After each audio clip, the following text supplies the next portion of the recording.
Very good morning बच्चों।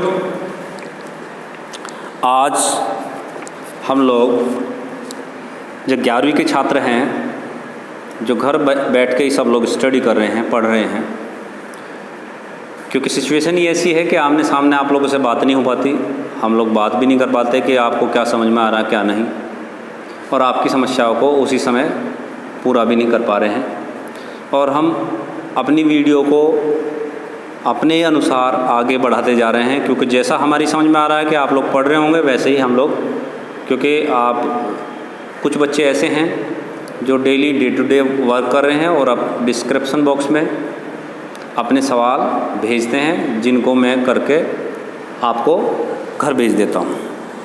तो जो बच्चे डे टू डे वर्क कर रहे हैं उनसे वे शाबाशी के पात्र हैं, और मैं उन्हें अप्रिशिएट करता हूँ कि ऐसे बच्चे मैथ के लिए वास्तविकता है, गणित का एक रूल है कि आप अगर डे टू डे वर्क करते रहते हैं तो आपको बहुत हेल्प मिलती है, और आपको ये भी पता रहता है कि आप कहाँ उस टॉपिक में किस जगह ऐसा हुआ जहाँ आपको समझ में ना आया और सर से आपको पूछ लेना चाहिए।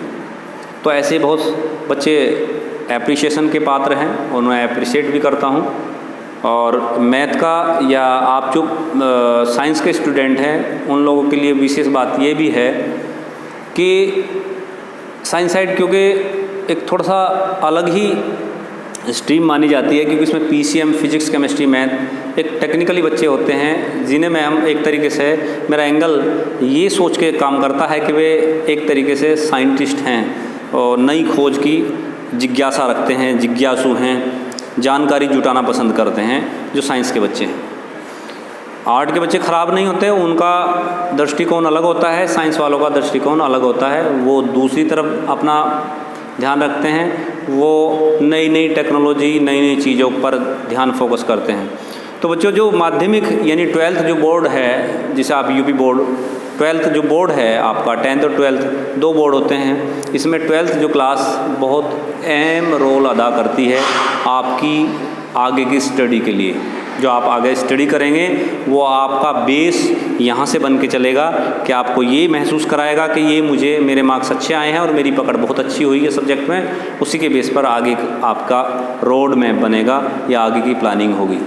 तो इसी को ध्यान में रखते बच्चों डे टू डे वर्क कीजिए, आप रजिस्टर मेंटेन कीजिए, लापरवाही ना करें, वीडियो ज़्यादा से ज़्यादा देखिए।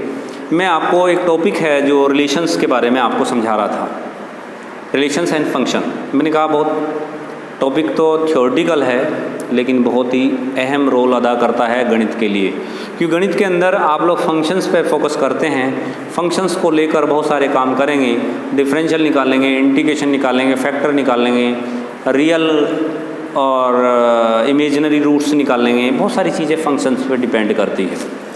तो फंक्शंस एक फैमिली है, सारे नंबर को समूहित कर लेती है। फंक्शंस एक ऐसी फैमिली है जिसको आप इंडिकेशन में लिख सकते हैं, दिखा सकते हैं, जो बहुत सारी चीज़ों को अपने अंदर छुपा लेती है। तो एक तरीके से हम उनको बनाने से पहले जांच रहे हैं कि फंक्शंस में क्या क्वालिटी होनी चाहिए, यानी इस क्वालिटी के आधार पर अगर फंक्शंस तैयार किए जा रहे हैं तो सही मायने में ऐसे फंक्शंस को हमको पढ़ लेना चाहिए और ध्यान से कायदे से आपको समझना चाहिए। तो नेक्स्ट पहली जो मेरी वीडियो गई है उसमें मैंने आपको बताया था कि आगे का जो मेरा टॉपिक रहेगा वो रहेगा संबंध का प्रांत, सहप्रांत और परिसर। देखिए बात हम लोग शुरुआत की थी ऑर्डर पेयर से, यानी क्रमिक युग्म से। क्रमिक युग्म के लिए मैंने बताया था कि इसके लिए 2 सेट का होना बहुत ज़रूरी है, और मैंने ये बताया था कि संबंध में 2 समुच्चयों का होना बहुत ज़रूरी है। जब तक संबंध स्थापित तो हो ही नहीं सकते जब तक 2 समुच्चय हमारे पास ना हो। तो 2 समुच्चयों का होना बहुत ज़रूरी है। तो ऐसे केसेस में हमारे पास संबंध का प्रांत निकालना, तो प्रांत क्या है और सह प्रांत क्या है। एक तरीके से आप मान लीजिए आपके पास, मैं इस डेफिनेशन को बताने से पहले आपके पास एक वेन डायग्राम द्वारा पूरी रूपरेखा को समझाने का प्रयास करता हूँ। मान लीजिए एक सेट A है, एक सेट B है। सेट A में 1 2 3 4 3 तक ले लेता हूँ एलिमेंट है, इसमें 1 4 9 16 एलिमेंट है। क्लियर? और संबंध है जिसे हम संबंध बोलते हैं भाई देखो बिना संबंध के तो हम काम करेंगे नहीं। x इक्वल टू है वाई स्क्वायर, या आप कह लीजिए y इक्वल टू है एक्स स्क्वायर। जो x के एलिमेंट होते हैं वो सेट ए में होना चाहिए और y के एलिमेंट को सेट बी के एलिमेंट कहा जाता है। मानने का तरीका है हमेशा से पहले, क्योंकि हम कोऑर्डिनेट ज्योमेट्री पढ़े हैं, कोऑर्डिनेट ज्योमेट्री में x और y कोऑर्डिनेट ज्योमेट्री के पार्ट होते थे, जिसमें एक को भुज और कोटि कहा जाता था। ये ऑर्डर बनाओगे x पहले लिखा जाता है, x पे, और y बाद में लिखा जाता है। तो x के एलिमेंट ये माने गए हैं और इनको हम डोमेन यानी प्रांत कहते हैं। जो पहला वेन डायग्राम होगा उसके एलिमेंट को प्रांत कहते हैं, और जो दूसरा सेट होगा उसके सारे एलिमेंट्स को हम लोग सह प्रांत कहते हैं, कोडोमेन कहते हैं। एक नाम और आया, जब आपके पास ये प्रांत हो गया या सह प्रांत हो गया तो फिर रेंज क्या हुई, परिसर क्या हुआ। देखिए परिसर के एलिमेंट अलग होते हैं। वो कैसे? जो संबंध को फुलफिल करें, जो संबंध को स्थापित करें वो हमारी रेंज में है। जो संबंध को स्थापित नहीं कर रहे हैं वो हमारी रेंज से बाहर है। मान लीजिए एक उदाहरण हम देते हैं। एक फैमिली दूसरी फैमिली में, बार बार यही उदाहरण क्यों दे रहा हूँ, क्योंकि हम संबंध की बात कर रहे हैं, रिलेशंस की बात कर रहे हैं। मैं पहले भी एक रिलेशन बताया। एक फैमिली दूसरी फैमिली में एक रिलेशन स्थापित करती है, अपने बच्चे की शादी फिक्स कर देती है। तो मान लीजिए मेरठ से मुजफ्फरनगर किसी मोहल्ले में शादी फिक्स होती है, कहीं भी ले लीजिए, मैं मुजफ्फरनगर का नाम पर्टिकुलर नहीं ले रहा, मोदी नगर ले लीजिए, मुरादनगर ले लीजिए। तो जहाँ जिस फैमिली से मेरा रिलेशंस बनेगा उस फैमिली के रिलेशन के साथ उस फैमिली के मेंबर के साथ भी मेरे डिफरेंट रिलेशन बन जाएंगे, डिफरेंट बनेंगे। मान ली मैंने अपने बच्चे की शादी वहाँ की, क्लियर? तो जो जिस लड़की से उसकी शादी हुई वो उसकी पत्नी हुई, एक रिलेशन स्थापित हो गया। उसके पिता उन बच्चों के मौसा हुए, या मेरा बेटा जो जिस फैमिली में रिलेशन स्थापित करता है या बनाते हैं हम लोग, उस लड़की के माँ बाप उसके सास ससुर हुए। तो बहुत सारे रिलेशन होंगे। लेकिन मेरा मकसद ये चीज़ बताने का क्या है कि मैंने मोदीनगर और अपने बच्चे की शादी की है तो मेरी एक फैमिली से रिलेशन है, बाकी सबसे रिलेशन नहीं है। क्या वहाँ एक ही फैमिली है? वहाँ हजारों फैमिली है। तो जो फैमिली छूट जाती है वे सह प्रांत में तो आएगी पर रेंज में नहीं आएंगी, क्योंकि हमारी पकड़ से बाहर है। हमारा संबंध सिर्फ उसी फैमिली से है। तो मेरा कहने का मतलब है ए के जितने भी एलिमेंट हैं वे प्रांत कहलाएंगे, और बी के जितने भी एलिमेंट हैं वे सह प्रांत कहलाएंगे, और ए के बी से जिसके साथ रिलेशन है वो रेंज कहलाएगी। रेंज मीन्स परिसर कहलाएगा। जबकि 16 यहाँ छूट चुका है।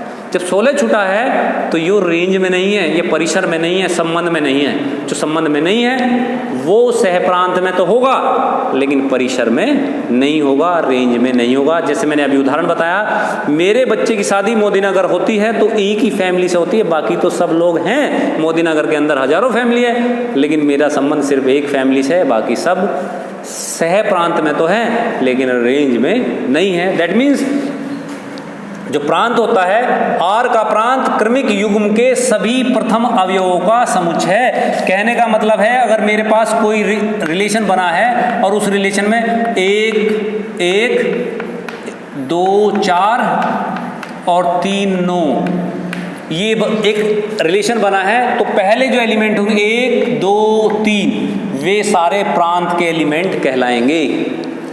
और सहप्रांत समुच्चय बी के संबंध का सहप्रांत है। जितने एलिमेंट हैं वे सारे सहप्रांत के एलिमेंट्स कहलाएंगे। और रेंज आर का परिसर क्रमिक युग्म के सभी द्वितीय अवयव का समुच्चय होता है जिनसे हमारा रिलेशन बनता है, संबंध बनता है। दैट मीन्स आप इनको दूसरी विधि द्वारा भी समझ सकते हैं। D domain X such that X A का एलिमेंट है और एक्स वाई एक रिलेशन है, जबकि वाई बी का एलिमेंट है।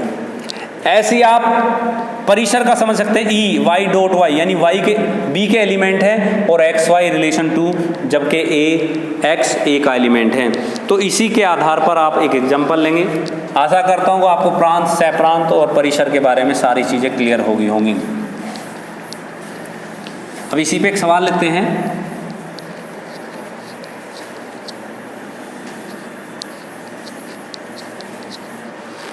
देखिए क्वेश्चन है आपका, मान लीजिए आपको किसी भी एलिमेंट का प्रांत और परिसर निकालना पड़ जाए। एक सवाल आपने लिया है, क्वेश्चन नंबर 1 है। ए कोई सेट है जिसमें एलिमेंट है 1 2 3। हमारा मकसद है सवालों को क्लियर कराना। बी एक सेट है जिसके एलिमेंट है 2 4 5। हमसे कहा गया है कि इनके ऑर्डर पेयर निकालिए और उनका आप रिलेशन निकालेंगे। कि रिलेशन दिया है कि ए क्रॉस बी प्रत्येक उपसमुच ए से बी में संबंध बनाता है। ए क्रॉस बी रिलेशन है, इसमें एक संबंध भी दे रखा है, ए क्रॉस बी, ये है संबंध। बेटा संबंध जरूर दिया होगा, ए क्रॉस बी जब ऑर्डर पेयर बन जाएगा का प्रत्येक उपसमुच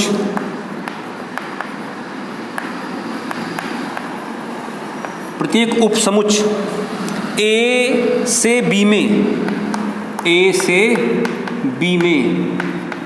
संबंध है। ए से बी में संबंध यानी प्रत्येक उपसमुच उसने कह दिया है। तो आप सबसे पहले हल करने के लिए आपको ए क्रॉस बी निकालना पड़ेगा, यानी ऑर्डर पेयर निकालना पड़ेगा। ऑर्डर पेयर के नियम के अनुसार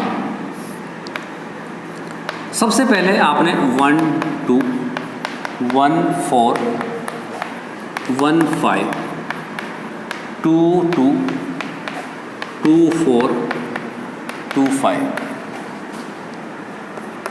3 2 3 4 3 5, ये आपका हो जाएगा। क्लियर होगी बात। अब आपसे इसने कहा है, ये तो हमारे कंप्लीट हो गए। ये कह रहा है कि ए क्रॉस बी का प्रत्येक समुच्च ए से बी में संबंध है। तो माना रिलेशन जो आएगा आपका बन के आएगा, माना रिलेशन क्या आएगा आपका ए क्रॉस बी का, ए से बी में संबंध है। ए से बी में जो संबंध है और उपसमुच बनाते हो, क्या उपसमुच ए से बी में एक संबंध है। तो रिलेशन आपका बनता है 1 2 1 5 3 2 और 2 5। 1 2 जो मेन रिलेशन होंगे, 2 2 नहीं होगा, 1 1 2 1 5 1 2 1 5 और 3 2 2 5 3 2 2 5। इनने कहा ए क्रॉस बी का प्रत्येक उपसमुच ए से बी में संबंध है, ए क्रॉस बी का। अब आप देखिए ए क्रॉस बी ये है रिलेशन, ये प्रत्येक ये सारे एलिमेंट इसके अंदर क्या उपसमुच बनाते हैं। 1 2 1 2 1 5 और 2 2 दोनों में सेम है, और 3 2 और 2 5। ये ऐसे एलिमेंट है जो प्रत्येक ए से बी में संबंध है। कौन सा? ए क्रॉस बी का प्रत्येक उपसमुच, प्रत्येक उपसमुच, उपसमुच नहीं सबसेट। तो ए क्रॉस बी का जो रिलेशन बना, ये ए क्रॉस बी का प्रत्येक में एक उपसमुच है, यानी कंप्लीट एक उपसमुच बन जाता है। अब आप चेक कर सकते हैं कि पूरा ये उपसमुच कंप्लीट हो रहा है या नहीं हो रहा है। अब इसके अंदर आर का प्रांत डोमेन निकालना है। 1 2 3 कंप्लीट हो गया, पूरे आ गए। ए का, ए के पूरे एलिमेंट आ रहे हैं, 1 2 3 क्लियर हो गया। तो ए का प्रांत या आर का प्रांत कहेंगे आप लोग।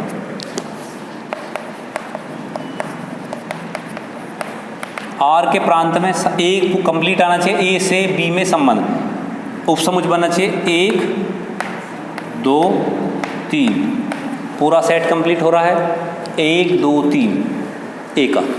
इसके बाद कहा इसने डोमेन निकल गया, आर परिसर,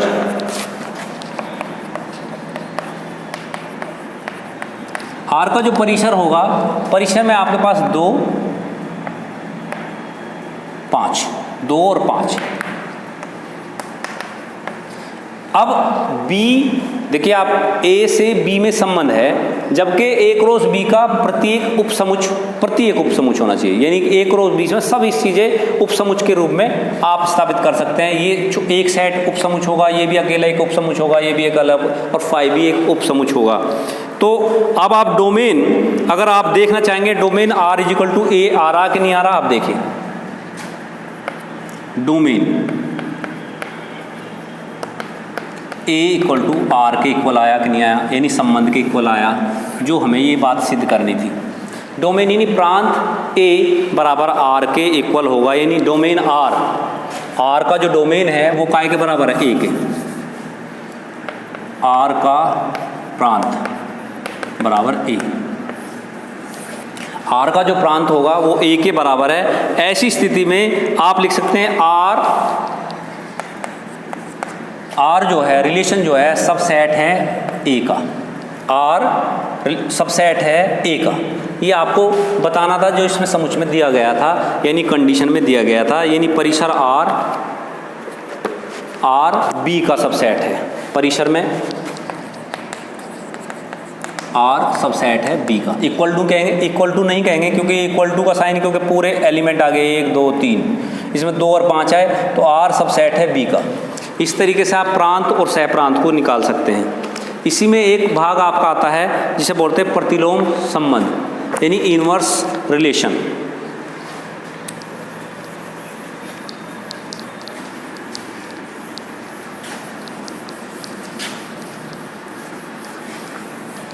प्रतिलोम संबंध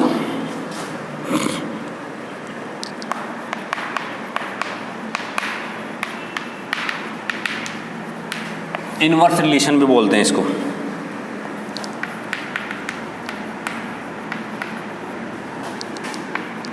इनवर्स रिलेशन, इनवर्स रिलेशन इसमें कहा जाता है। अब देखिए रिलेशन जो होगा वो इस टाइप का होगा, R X Y such that X belongs to A और y बिलोंग्स टू बी। ये रिलेशंस के रूल है, जिसमें एक संबंध जरूर होगा। उसी के आधार पर अगर हम इसका r इनवर्स निकालें तो yx हो जाएगा, सच दैट yx में आपका y बिलोंग्स टू b और x बिलोंग्स टू a हो जाएगा। जब जैसे ही हम प्रतिलोम संबंध निकालते हैं तो जो पहला एलिमेंट है जिसे हम डोमेन कहते हैं, ये आर इनवर्स होने के बाद आपका वाई डोमेन हो जाएगा और ये को डोमेन हो जाएगा, ये प्रांत हो जाएगा, ये सह प्रांत हो जाएगा। यानी हम रिलेशन रिवर्स कर रहे हैं। जब हम बोल रहे हैं भाई हम ये कह सकते हैं भाई हमारे नोएडा में मामा जी रहते हैं, और मामा जी उधर से बोलने लगे कि मेरा भांजा मेरठ में रहता है, तो वो रिवर्स हो जाएगा, यानी वो उधर से बता रहे हैं। तो ऐसे रिलेशंस को हम रिवर्स रिलेशन यानी इनवर्स रिलेशन भी बोलते हैं। आपको करना क्या है, अगर आपका कोई सवाल ऐसा दिया है उसमें कि निकालिए ए 1 2 3 2 सेट दे रखे हैं 2 5, आप इसका आर इनवर्स निकालिए, तो सबसे पहले आप आर रिलेशन जो भी दिया हो उसके बेस पर आप लोग पहले सवाल करेंगे। अब रिलेशन क्या है ये तो डिपेंड करता है कि हमें रिलेशन क्या बताया गया, लेकिन ऑर्डर पेयर से मैं एक बना लेता हूँ, 1 2 1 5 2 2 2 5 3 2 3 5 1 2 3 4 5 6 बनने चाहिए। अगर अब मुझे आर इनवर्स निकालना है तो बदल जाएगा 2 1 5 1 2 2 5 2 2 3 5 3। तो ये आपका प्रतिलोम संबंध कहलाएगा। तो प्यारे बच्चों, आज हमने एक्सरसाइज जो 2B है उसकी सारी चीज़ें इसी के माध्यम से मैंने क्लियर कराई है, जिसमें 2B के अंदर आपसे प्रांत सह प्रांत A क्रॉस B इनवर्स ये सारी चीज़ें पूछी गई हैं। आप इनको ध्यान में रखते हुए सवाल करेंगे। उन्हीं सवालों के आधार पर A से A का संबंध R लिखेंगे और इसके प्रांत सह प्रांत और परिसर की पहचान करेंगे। पूरे सवाल आपको इसी तरीके से दिए गए हैं। आपको इनको ध्यान में रखते हुए सवालों को करना है। रिलेशंस को ध्यान में रखते हुए ए का ए के साथ रिलेशन निकालना, ए का बी के साथ रिलेशन निकालना, ये आपकी पहले टॉपिक का पहला भाग था। कल हम फलन और प्रतिचित्रण के बारे में समझाएंगे, जो मेन टॉपिक रहेगा। फलन क्या है, किस तरीके से। एक ही एक्सरसाइज हमारी बची है जिसे फलन और प्रतिचित्रण कहते हैं। आशा करता हूँ आप लोगों की बात सारी क्लियर हुई होगी। नेक्स्ट वीडियो में आपको हम प्रतिचित्रण के बारे में समझाएंगे। जो सवाल एक्सरसाइज से आपको समझ में नहीं आ रहे हैं वो हमें भेजिए। मेरा चैनल भी है यूट्यूब पर, उसे सब्सक्राइब कीजिए। Maths by Sanjay Upadhyay CLM GOV के नाम से उसे सब्सक्राइब कर लीजिए। उससे सारी वीडियो आपको मिलेंगी और डे टू डे आप पढ़िए। धन्यवाद।